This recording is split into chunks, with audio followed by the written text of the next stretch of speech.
ওম শান্তি। বাবা বলছেন বাচ্চারা যখন এটা অন্তিমেরও অন্তিম, কল্পের অন্তিমেরও অন্তিম সময় যাচ্ছে, আর বাবাও নিজের অতি প্রিয় বাচ্চাদের ডাইরেক্ট পালনা দেওয়ার জন্য এসে গেছেন, তো বাবার 100% নজর নিজের বাচ্চাদের ওপরই থাকে যে বাচ্চারা কোন স্থিতিতে স্থিত হয়ে রয়েছে। তাই বাবা দেখেছেন যে বাচ্চারা নিজেদের ওপর অ্যাটেনশানও রাখছে আর খুব ভালোভাবে স্বপরিবর্তনের পুরুষার্থও করছে, কিন্তু মাঝে মাঝে বাচ্চারা অমনোযোগী হয়ে যায়। বাবা বলছেন যে বাচ্চারা এখন সময় ব্যর্থ করার সময় নয়।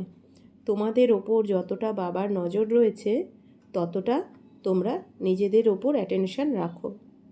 আর দ্বিতীয় হলো, বেশি পরিশ্রম করতে হবে না, শুধু যা কিছু দুর্বলতা তোমাদের রয়েছে সেগুলোকে ছেড়ে দাও।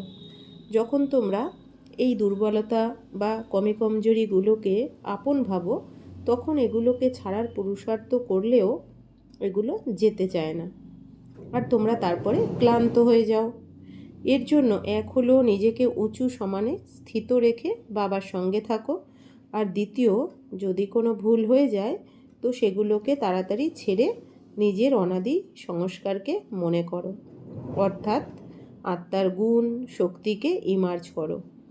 এতে তোমাদের মধ্যে শক্তি ভরে যাবে। আর এই সময় তো বাবার সহযোগও তোমাদের বাচ্চাদের সাথে আছে।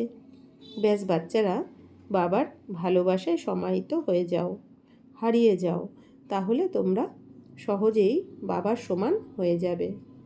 এই যাত্রা বা পথ উঁচু নিচু, অর্থাৎ এই যাত্রা মসৃণ নয় বা সোজা নয়, তাই বাচ্চারা ক্লান্ত হয়ে যায়।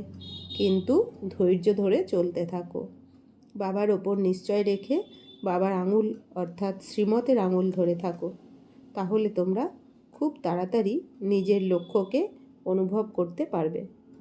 লক্ষ্যকে অনুভব করা অর্থাৎ সুখের অনুভব করা। ওম শান্তি।